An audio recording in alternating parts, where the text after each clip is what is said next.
Welcome to Goddess Activation with Shaft Uddin. I'm very privileged and very grateful that everyone's joining from all parts of the world. It's amazing to see this community growing and growing. People coming from all parts of the world, from different avenues, and it's amazing to see this beautiful ecosystem growing. And my gift to all of you watching is I really want to share with you my knowledge around female empowerment, my expertise in sexual trauma, and I also really want to share with you the power all of you women have. So stay tuned. I'm going to be talking about my journey, my clients' journeys, and where I can help you become a fully activated goddess. So in this world that we live in, we all know about the patriarchy. I actually live in a society where it's a matriarchal society. My job is to worship women. When I was 8 years old, I didn't think I would be doing what I do today. This was not an option as a job. Tantra, I had no idea what Tantra was. All I wanted to do was become a house husband. I was born and raised in a very strict, devout Muslim household. And my dad, to this day, does the call to prayer. And I worked in an Indian restaurant. If you've ever seen the film East is East, that is basically my life. My biggest dream was to make a difference in the world. I didn't think one man could make a difference. And I thought I could make a difference through advertising, through graphic design, through art. And I'm really blessed to have had a good career in graphic design and music video production. And basically in the highest level of selling fear to millions of people. I didn't know that one day I will become a brand and a product where I won't be selling fear, because that's easy to sell. Anyone can sell that. You're just going to be really loud. But I will eventually sell self-love. Self-love is the most powerful tool on the planet. I did an interesting experiment last year. 2022, I decided to stop all of my self-love practices. I just wanted to see what was beyond my perception of reality. My life fell apart. I had my third awakening. Usually, an awakening or a crisis comes from a loss of something, a loss of a loved one, a loss of a relationship, a loss of your health. I've had all of these. This time, loss of a job. I was manifesting all of my abundance, wealth, lovers through a mindful masturbation practice. I talk about this in my How to Manifest online course, so you can check that out. But what I decided to do this year was to stop everything. Last year, 2022, January the 3rd, 2022 was when I stopped. December the 17th was when I decided to start again. I did my practice. And instantly, I started to attract very sexy women. I started to attract opportunities into my life that allowed me to become a bit of a leader in my community, to become more charismatic, to start becoming more electric, more sexy, more juicy. I went to an ecstatic dance in Bali the other day. I was the vortex. I was like activating the whole crowd because, believe it or not, I got social anxiety. In that moment, I didn't have social anxiety. I was able to be fully free, fully expressive, because I had let go of all of the judgments, all of the fear of what women think about me, what men think about me. I was able to activate and shaftivate and awaken all the people on the dance floor. You all have this ability. Every single one of you watching this course have this innate gift on the planet where you can actually change reality. I didn't know that one man can make a difference, until I discovered Tantra, until I discovered self-love, until I started shouting, I love my life, I love my body, I love myself. This became my mantra, and I shared this with the world. But this only came from worshipping women. This only came from practicing one method called yoni massage, yoni de-armoring, womb healing, womb awakening, goddess activation. This was my dharma. This was my purpose in this life. As an 8-year-old boy, as a 7-year-old boy, this was not an option. Being a graphic designer, having my work on music videos like MTV was my dream, and having it plastered all across the billboards in London, like seeing my art changing the way people perceive reality, was a dream. But God, whoever's got the control pad in this simulation, they had a bigger dream for me. I became the product. Self-love, Tantra, also unicorn consciousness, became the product. Freedom and liberation was what I was selling in the end.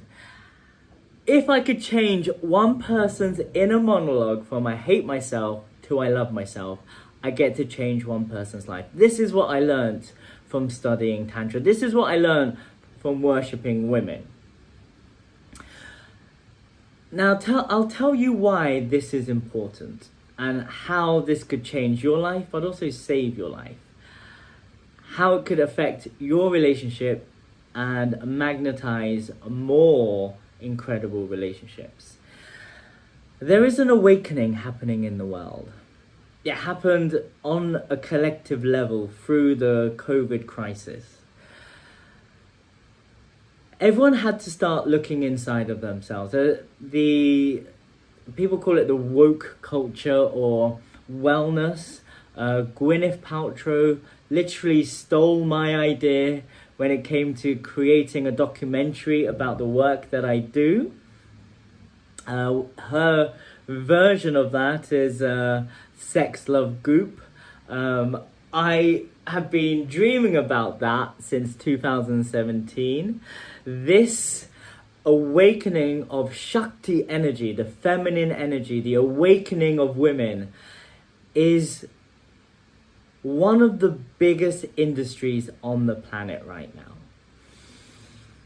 The ancient technologies of Tantra is now being used across the world, and it's fantastic. And I'm very proud that I was a pioneer in this industry. Again, it was not an option when I was little. I found just living my life in the matrix, the rat race. I was also like all of you watching right now. I had a normal job. I was living in London. I had a career in advertising. I was stressed, burnt out. The only way to cope with reality was to drink, take drugs, to disconnect in order for me to connect. And I really wanted to be in relationships. And the only way people in London connect is when they get drunk and have sex. It was unconscious. What I craved for in life was depth, connection, love. I'm a hopeful romantic. Through alcohol was the only way I truly connected. But it wasn't real. That's the thing, it just wasn't real. And even though I was connecting, all I was trying to feel was that peace after sex. All I was trying to feel was that peace after ejaculating and feeling completely connected and in that space of oneness with God or my partner. I was chasing this one feeling of peace, and I thought it was through love, relationship, and I would do anything to get into a relationship. I wouldn't say I was a love addict or addicted to sex. I would definitely say I was addicted to drink and drugs, for sure, 100%. But I really loved being in a relationship. When that was taken away from me in 2014, I had to face the reality of who I was. Who am I without drink and drugs? This is where the real journey began for me, and I literally Googled everything, and I didn't know what was going on. A lot of people, when they went through this moment in life, they usually ring up their parents, their friends, go to the doctors and say, I'm having a tough time. I've hit rock bottom. Is there anything I could do to get through this? And the doctors will analyze you, send you to a therapist, and they will give you pills and go, these drugs will help you. And we're so programmed into taking whatever a position of authority gives us that we go, sure. Then you're hooked on pills for the rest of your life. Did you notice that the doctors didn't even ask you about your habits? Did you know that the doctors didn't even ask you about your lifestyle? Sometimes they say, how much do you drink? How much do you smoke? That's about it. We are creatures of habits. We do things every single day that changes our subconscious mind. We hang around with people that aren't that great for us. There is another way. You can hang around with people that are better versions of yourself, is what I say. Always hang around with better versions of yourself. If you're trying to get somewhere, start befriending people who are a few steps ahead of you. In this life, in this moment in my life, I have a few people that are ahead of me. One of them is the owner of Mind Valley. If anyone's heard of that, his name is Vishen Lakiani. He's one of my circle of friends. He's in my WhatsApp. Like, we talk to each other. By grace, by a miracle, when I was rock bottom, when I stopped my self-love practices, he came to me in a meditation. And he came to me in real life the next day. This is also in my How to Manifest masterclass, and how I did that. It's pretty crazy. Surround yourself with better versions of yourself. You are the sum of the 5 people you hang around with. I found that I was surrounded by drug addicts and alcoholics. I stopped drinking. I left that community to pursue my career in Tantra. I found something that healed me. Yoni massage. It made me present. It made me learn how to worship women. There are many, many different Hindu goddesses that we worship. Like, for example, when I went down a rabbit hole of Tantra, I discovered Shiva. He came to me in a very, very powerful ritual. I was studying psychosomatic therapy, and one of the women were having a very powerful breakdown. All the women held her, and all the men created a circle holding hands together. I saw a ghostly image of this powerful god's back. And at this point, I don't know who Shiva is. And it's like almost like a ghost. And this big figure walks backwards into me, and I get this huge awakening in my third eye, and my whole body is vibrating. I'm basically becoming present. This woman has a breakthrough moment. Us men hold space whilst the women hold her. And this was a defining moment where I asked one of the women who was studying Tantra, something strange happened to me. I saw a ghostly figure come into my body, and she said, did your throat activate and your third eye? And I was like, yeah, he had a top knot, and he was a really big figure and had these beads. And she said, that's Shiva. And I was like, who's Shiva? I then Googled all of this and discovered he is the divine masculine essence. I went so deep down the tantric path that I actually ended up embodying Shiva. I became Shiva, and my business, sacredsexualawakening.com, is actually being Shiva, holding space for women, to awaken a woman's Shakti energy. Now, there is a huge awakening around women's empowerment. And the goddess energy is being awakened in many women right now. There are different archetypes in the Hindu traditions, and I work with these deities myself, like Lakshmi. She's the goddess of prosperity and wealth and good fortune. I do pray to her using my mala beads and say, Om Shri Mahalakshmiya Namaha. Durga Ma, goddess of power, strength and protection. She's the one that rides a white tiger and has all these swords, so she's a warrioress. That's the type of women I attract in my life, because that's the kind of energy that I like to attract. Kali Ma, goddess of death, rebirth and transformation, very similar to Shiva. She's often seen with holding the head of a dead man, cut off, cutting the head off ignorance, and she's got all these skulls around her.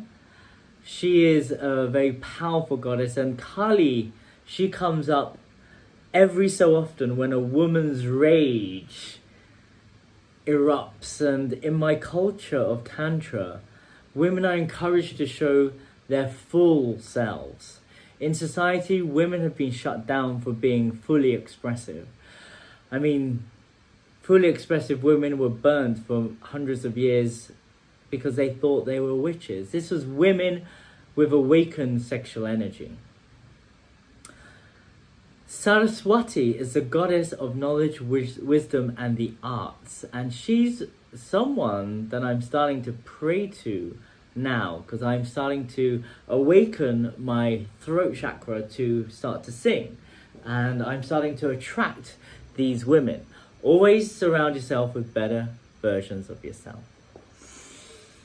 My job as Shiva was to hold space for the divine feminine. I traveled the earth, going to every ashram, every mystery school, every tantra school around the planet. And I would meet these awakened women, awakened goddesses, these priestesses, the embodiment of feminine energy. These women were known as dakinis. And they would take me on a shamanic journey where they would awaken my sexual energy through the art of tantric lovemaking, through ritualistic lovemaking. Women, you are powerful. You have got something incredible between your legs. It's your yoni. The word yoni it means vulva. It's the oldest Sanskrit word for your vulva, where the whole of life comes from. Creation. When we are fully connected to our sexual energy, when women are fully connected to their vulva, their yoni, their sacred space, they become very, very powerful. Things change. You become younger. You become stronger. Your immune system gets stronger. You're no longer affected by menstrual pain. I have a gynecologist friend. She works with women every single day. And she has a very tragic job. She meets loads of women in their 50s. 50 isn't that old, by the way. That's 7 years older than me. And I'm gonna be 43 this year. Pretty sexy, because I study Tantra. I worship women. Women keep me young. Sexual energy keeps women young. You could do that with a partner. I like to have two, or three. Three's actually minimum. 7's optimum. But I love to have a lot of tantric rituals. And women, when you connect to your powerful sexual energy, you become a powerful sexual being. It takes a very simple method to awaken that. And that's the method that I call goddess activation.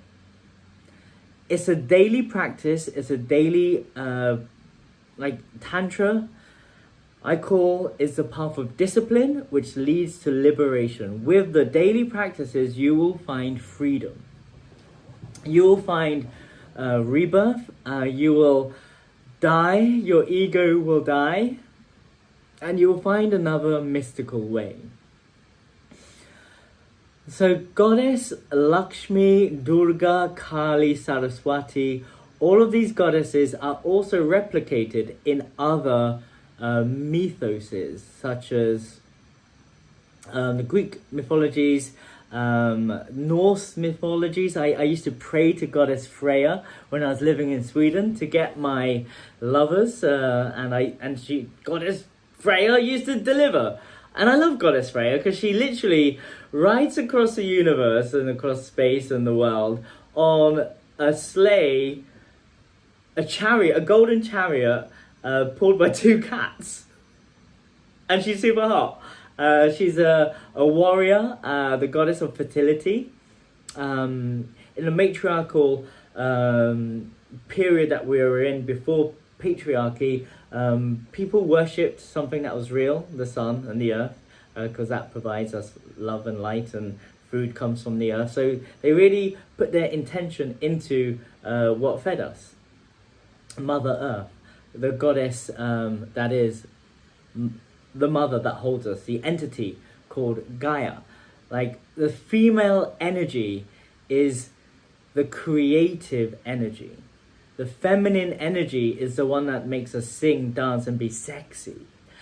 When you awaken your sexual energy, you become more of a fluid, moving, sexy being. Your womb area activates. Your hips open up. Your pelvic bowl awakens. Your sexual energy starts to rise up your kundalini. Ida and Pingala, the two serpents lying in the base of your spine. This is all science now, which is fantastic. Gets activated and your sexual energy starts moving you. Next time you're at an ecstatic dance, allow your sexual energy to awaken you and use that sexual energy. You'll be surprised how magnetic you become. And this is a bit of a problem when you become fully empowered at the beginning of your journey. You're going to get a lot of attention.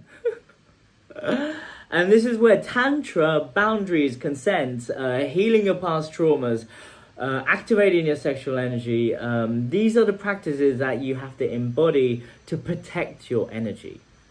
There is a lot of bad press around awakening your sexual energy. Even in the spiritual scene, they're trying to shut you down.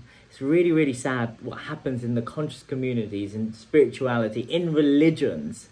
They are trying to suppress you. What we do in Tantra, we are trying to awaken you. So goddess activation is a method and a process. And what I want to talk about next is what we actually do.